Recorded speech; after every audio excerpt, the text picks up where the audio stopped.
Hi dears and welcome to a new video.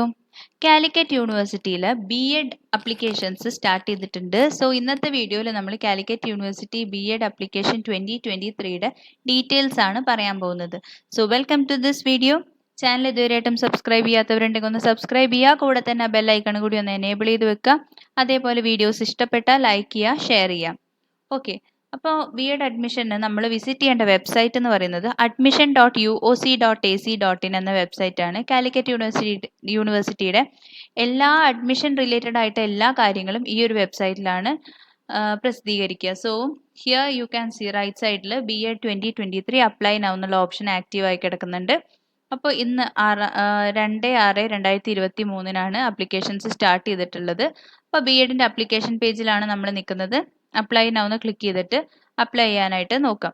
അപ്പോൾ ഇതിൻ്റെ press release details നമുക്കൊന്ന് കാണാം. സോ B.Ed അപ്ലിക്കേഷന് ഫീസ് വരുന്നത് ജനറൽ കാൻഡിഡേറ്റ്സിന് 685 റുപ്പീസും SC/ST കാൻഡിഡേറ്റ്സിന് 210 റുപ്പീസുമാണ്. ഓക്കെ, SC/STക്ക് 210 മറ്റുള്ളവർക്ക് 685 രൂപയാണ് അപ്ലിക്കേഷൻ ഫീ വരുന്നത്. അപ്ലൈ ചെയ്യാനായിട്ട് ഡേറ്റ് ഉള്ളത് 2/6/2023 മുതൽ 16/6/2023 വരെയാണ്. ഓക്കെ, ജൂൺ 16 വരെയാണ് നിങ്ങൾക്ക് അപ്ലൈ ചെയ്യാനായിട്ട് സമയമുള്ളത്. ഓൺലൈൻ ആയിട്ടാണ് അപ്ലൈ ചെയ്യേണ്ടത്. ക്യാപ് ID ജനറേറ്റ് ചെയ്യുക. നമ്മൾ നേരത്തെ പറഞ്ഞ വെബ്സൈറ്റ് admission.uoc.ac.in എന്ന വെബ്സൈറ്റിൽ B.Ed എന്ന് ക്ലിക്ക് ചെയ്ത് കഴിഞ്ഞാൽ ആ ഒരു പേജിൽ നിങ്ങൾ അപ്ലൈ നൗ എന്ന് കൊടുക്കുക. എന്നിട്ട് ഡീറ്റെയിൽസ് എൻ്റർ ചെയ്തിട്ട് അപ്ലൈ ചെയ്യാം. ഇതിൽ മൊബൈൽ നമ്പർ വളരെ ഇമ്പോർട്ടൻ്റ് ആണ്. നിങ്ങളുടെ എല്ലാ അഡ്മിഷൻ റിലേറ്റഡ് ആയിട്ടുള്ള കമ്മ്യൂണിക്കേഷനും ആ ഒരു മൊബൈലിലേക്കാണ് വരിക. അതുകൊണ്ട് നിങ്ങളുടെ സ്വന്തം ഫോൺ അല്ലെങ്കിൽ പാരൻസിൻ്റെ ഫോൺ നമ്പർ കൊടുക്കാനായിട്ട് ശ്രദ്ധിക്കുക. അതിലേക്ക് one time password system OTP system ഒക്കെ വരുന്നുണ്ട്. നിങ്ങളുടെ ഫോൺ ജസ്റ്റ് വെരിഫൈ ചെയ്യാനായിട്ട്. അപ്പോൾ ആ രീതിയിൽ ക്യാപ് ID ജനറേറ്റ് ചെയ്യുക, പിന്നെ അത് സൂക്ഷിച്ചു വെക്കുക.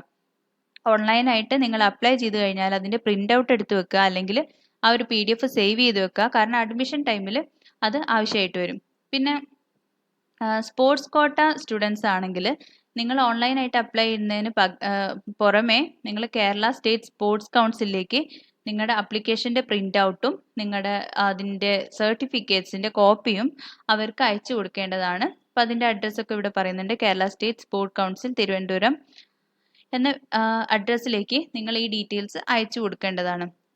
പിന്നെ നിങ്ങൾക്ക് എന്തെങ്കിലും വെയിറ്റേജസ് ഉണ്ടെങ്കിൽ NSS NCC അങ്ങനെ എന്തെങ്കിലും വെയിറ്റേജസ് ഉണ്ടെങ്കിൽ നോൺ ക്രീമി ലെയർ ഒക്കെ ഉണ്ടെങ്കിൽ അത് നിങ്ങൾ കറക്റ്റായിട്ട് അപ്ലിക്കേഷൻ സമയത്ത് കൊടുത്തിട്ടുണ്ട് എന്നുള്ളത് ഉറപ്പുവരുത്തുക. ആ കൊടുത്തതിൻ്റെ ഓർഡറിലായിരിക്കും നിങ്ങൾ അഡ്മിഷനും കാര്യങ്ങളൊക്കെ വരും. പിന്നെ ഡിസേബിൾഡ് അല്ലെങ്കിൽ കമ്മ്യൂണിറ്റി സ്പോർട്സ് ഡിഫൻസ് ടീച്ചേഴ്സ് ഈ കാറ്റഗറി ഓഫ് ആൾക്കാരുടെ ഓൺലൈൻ അലോട്ട്മെൻറ്റ് ഉണ്ടാവുന്നതായിരിക്കില്ല. അപ്പോൾ ഇവർക്ക് ഓൺലൈനായിട്ട് അലോട്ട്മെൻറ്റ് വരാതെ നേരിട്ട് കോളേജിൽ റാങ്ക് ലിസ്റ്റ് വഴിയാണ് ഇവരുടെ അഡ്മിഷൻ ഉണ്ടാവുക. അപ്പം ഭിന്നശേഷി, കമ്മ്യൂണിറ്റി, സ്പോർട്സ്, ഡിഫൻസ് ടീച്ചേഴ്സ്, അപ്പോൾ ഈ കാറ്റഗറി ഒക്കെ ഓരോ ഫസ്റ്റ് അലോട്ട്മെൻറ്റ്, സെക്കൻഡ് അലോട്ട്മെൻറ്റ് എന്നിങ്ങനെ അലോട്ട്മെൻറ്റ് വരാതെ ഡയറക്റ്റ്ലി കോളേജിൽ റാങ്ക് ലിസ്റ്റിലാണ് വരിക. ഓക്കെ,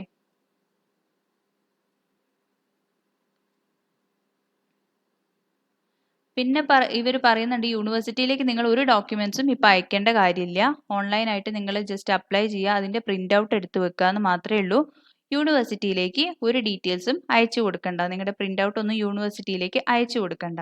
പിന്നെ എല്ലാ കാറ്റഗറി ഓഫ് ആൾക്കാരും ജനറൽ ആവട്ടെ, മാനേജ്മെൻറ്റ്, കമ്മ്യൂണിറ്റി, സ്പോർട്സ്, ഭിന്നശേഷി, അങ്ങനെ എന്ത് കാറ്റഗറി ആയാലും നിങ്ങൾ ഓൺലൈനായിട്ട് ക്യാപ് ID രജിസ്റ്റർ ചെയ്ത് അപ്ലൈ ചെയ്യണം എന്നുള്ളത് മസ്റ്റാണ്. ബാക്കി കാര്യങ്ങൾ പിന്നീടായിരിക്കും. പിന്നെ മാനേജ്മെൻറ്റ് കോട്ടയാണെങ്കിൽ നിങ്ങൾ ഓൺലൈനായിട്ട് അപ്ലൈ ചെയ്യുക. കൂടെ തന്നെ നിങ്ങൾ ആ കൊടുക്കുന്ന കോളേജിൽ പോയിട്ട് വേറെ അപ്ലിക്കേഷനും കൊടുക്കാനുണ്ടായിരിക്കും. ഓൺലൈനായിട്ട് 15 ഓപ്ഷൻസ് ആണ് നിങ്ങൾക്ക് നൽകാനായിട്ട് പറ്റുക. കൂടെ തന്നെ കമ്മ്യൂണിറ്റി കോട്ട ഉണ്ടെങ്കിൽ അതിനൊരു അഡീഷണൽ ഓപ്ഷനും നിങ്ങൾക്ക് കൊടുക്കാനായിട്ട് പറ്റും. പിന്നെ ഓരോ കോളേജിലും B.Edന് ഫീ ഡിഫറെൻ്റ് ആണ്. ഗവൺമെൻറ് എയ്ഡഡ് സെൽഫ് ഫിനാൻസിങ് കോളേജസിൽ ഫീസ് ഡിഫറെൻ്റ് ആണ്. അപ്പോൾ ഫീസിൻ്റെ സ്ട്രക്ചറും നിങ്ങളൊന്ന് ചെക്ക് ചെയ്യുക. ഫീസിൻ്റെ സ്ട്രക്ചർ ഞാൻ മറ്റൊരു വീഡിയോയിൽ ഡീറ്റെയിൽ ആയിട്ട് പറഞ്ഞു തരാം. അപ്പോൾ ഫീയും കൂടി നോക്കിയിട്ട് അതിനനുസരിച്ച് ഓപ്ഷൻസ് ഒക്കെ കൊടുക്കുക. പിന്നെ കൂടുതൽ ഡീറ്റെയിൽസിന് വെബ്സൈറ്റ് ഇടയ്ക്കിടയ്ക്ക് ഒന്ന് ചെക്ക് ചെയ്ത് നോക്കാം. അതേപോലെ ചാനൽ സബ്സ്ക്രൈബ് ചെയ്താൽ നമ്മളെ ഡീറ്റെയിൽസ് എന്തെങ്കിലും പുതിയതായിട്ട് അഡീഷണൽ ഇൻഫർമേഷൻ വരികയാണെങ്കിൽ അത് ഷെയർ ചെയ്യുന്നതായിരിക്കും. അപ്പോൾ ഈ കാര്യങ്ങൾ എല്ലാവരുമായിട്ട് ഷെയർ ചെയ്യുക. വീഡിയോ ഇഷ്ടപ്പെട്ടാൽ ലൈക്ക് ചെയ്യുക. കൂടെ തന്നെ ബെൽ ഐക്കൺ എനേബിൾ ചെയ്യുക, വീഡിയോസ് ഷെയർ ചെയ്ത് കൊടുക്കുക, ഗ്രൂപ്പ്സിലൊക്കെ ഷെയർ ചെയ്ത് കൊടുക്കുക. So thanks for watching, keep watching, thank you.